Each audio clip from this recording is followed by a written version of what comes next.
Good morning friends. सीमाच life आहे तुमच्या सगळ्यांचं मनापासून स्वागत करते. आणि तुम्हाला माहितीच आपण आलोय गावी. तर आता दुसरा दिवस आहे आणि दुसऱ्या दिवशी सकाळी म्हटलं चला फ्रेश वगैरे झाले आंघोळ करून, आणि त्यानंतर म्हटलं चला नाश्त्याला काहीतरी करावं. तर इकडे आता पोहे वगैरे भिजवले होते मी, आणि पोहेलाच इकडे आता फोडणी देते. तर कांदा, टोमॅटो, हिरवी मिरची आणि कोथिंबीर वगैरे असं कट करून घेतलं. छान कढीपत्त्याची जिरे मोहरी घालून फोडणी दिली, शेंगदाणे घातले मूठभर, आणि त्यामध्ये आपल्याला छान कांदा, टोमॅटो आणि मिरची छान असं फ्राय करून घ्यायचं. आणि त्यानंतर मग आपल्याला पोहे घालायचे, वरून कोथिंबीर घालायची आहे. आणि वाटलं तर आपण साखर घालू शकतो, थोडीशी अगदी नावाला. काहींना गोड आवडतं. गोड म्हणजे थोडंसं असं गोडचट, खूप असं गोड नाही बरं का. अगदी थोडीशी टाकायची, चिमूटभर टाकली तरी चालते, आणि छान असा गोडचट त्याला फ्लेवर येतो आणि मस्त लागतात पोहे. तर मी इकडे आता फोडणी देते, आणि मस्त पोहे पण भिजून गेलेत आपले. आणि त्यानंतर मग सगळ्यांना नाश्ता वगैरे झाला की नंतर जेवणाचं वगैरे स्वयंपाकाची तयारी करेल म्हटलं. तर सकाळी सकाळी कसं भूक लागून जाते मुलांना, मग त्यामुळे म्हटलं थोडंसं लेट होईल. आणि आज की नाही दुपारून बोरिंग वगैरे करण्यासाठी पण येणार होते. तर मग त्यामुळे म्हटलं चला पटापट आवरून घेऊया, कारण हे म्हटले की आपण जाऊया, म्हणजे तू पण येशील सोबत, असं म्हणून म्हटलं चला. इकडे आता माझी स्वयंपाकाची आपलं नाश्त्याची तयारी चाललेली होती, आणि तेच आता करून घेते. तर कसं आहे ना की मी लागलीच जागच्या जागी वस्तू ठेवून देते, नाही तर खूप असा राडा होऊन जातो, आणि मला काही किचन ओट्यावर पसारा आवडत नाही. मग नंतर पुन्हा तो आवरायला फार म्हणजे त्रास होऊन जातो, गर्दी गर्दी होऊन जाते ओट्यावर.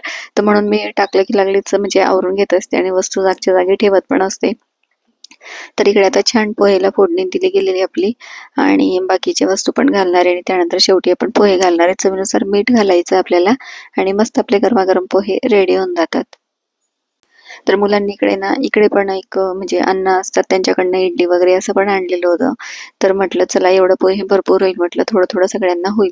तर इकडे आता वर नाश्ता वगैरे सगळ्यांना दिला मी, आणि त्यानंतर मग आता म्हटलं चला स्वयंपाकाची तयारी करूया. पण म्हटलं थोडा वेळ इकडे, कारण ना तिकडे खूप अशी उष्णता आहे, मग खूप गरम होतं. थोडा वेळ म्हटलं चला फॅन खाली बसूया म्हटलं, आणि त्यानंतर मग स्वयंपाकाची तयारी करूया.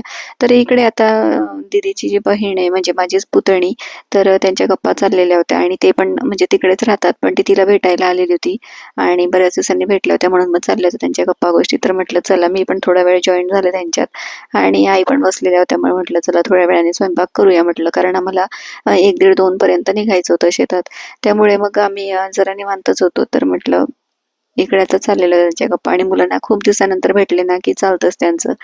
तर आता मग मधल्या वेळात ना मी स्वयंपाक वगैरे म्हटलं आवरून घेऊया, जेवणही आवरून घेऊया, म्हणजे कधी कॉल आला तर आपल्याला जाता येईल.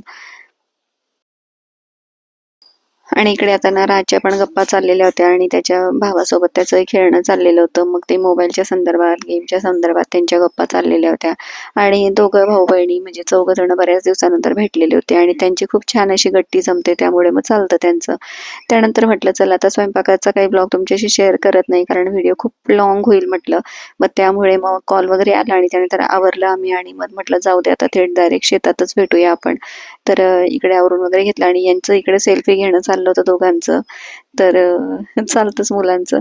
तर म्हटलं चला आता तुमच्याशी आता डायरेक्ट शेतातच भेटूया. तर आलो इकडे, आणि आता आम्ही गाडी वगैरे ती बोरवेलची जी आहे त्याची वाट बघत होतो. फायनली आली ती, आणि इकडे आता आहोंनी पूजा वगैरे करून घेतली.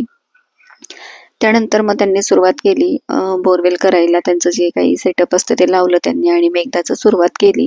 तर भरपूर उन्हातान्हाचं आम्ही मुलांना काही आणलं नाही शेतात, म्हटलं नको, कारण तिकडे कसं आहे की बराच वेळ थांबावं लागणार आहे, आणि माझंही सगळं आवरून झालं होतं, म्हणून म्हटलं घरी थांबण्यापेक्षा इकडेच थांबूया. तर मग थांबलो होतो आम्ही इकडे, आणि आता इकडे त्यांचं चाललेलं होतं करणं. तर जवळजवळ 400-500 फुटापर्यंत पाणी त्यांनी सांगितलेलं होतं, पण म्हटलं तर बघूया काय होतं ते. तर इकडे आता आईंचा चाललाय टाइमपास, मोबाईल वगैरे बघणं. आणि इकडे ह्या लोकांनी मग संध्याकाळी चहा वगैरे केला होता. तर ते म्हटले तुम्ही पण घेणार का, म्हटलं चला ट्राय करूया आपण.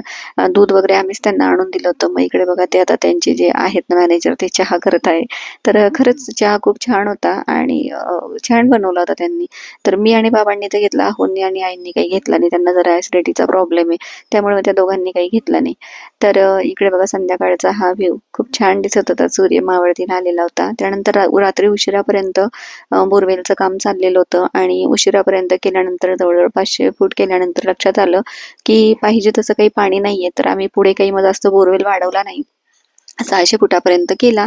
आणि थोडंसं नाराजच झालो, कारण शेतीला पाहिजे तेवढं काही पाणी त्याला लागलेलं नव्हतं, म्हणजे पाणी लागलंय पण शेतीला जेवढं पुरेल तेवढं नाहीये. सो त्यासाठी आम्ही थोडंसं नाराज होतो. तर म्हटलं ठीक आहे आता, आणि आता आम्हाला थांबायलाही वेळ नव्हता. तर म्हटलं बघूया आता काय होईल ते. कारण काही वेळा नंतर सुद्धा बोरिंगला पाणी येतं असं म्हणत होते ते लोक, की म्हणजे जास्त वाढू शकतं. तर ते जिरे वगैरे मोकळे झाल्यानंतर तर म्हटलं ठीक आहे. मग सकाळी काय आम्ही आवरलं पटापट आणि आता नाशिकच्या प्रवासाला लागलोय. तर कमेंट्स पण आले होते, की बोरवेलचं काय झालं? तर म्हटलं चला तुमच्याशी शेअर करूया. सो चला आजचा ब्लॉग इथेच एंड करते आणि व्हिडिओ कसा वाटला नक्की कमेंट्समध्ये सांगा.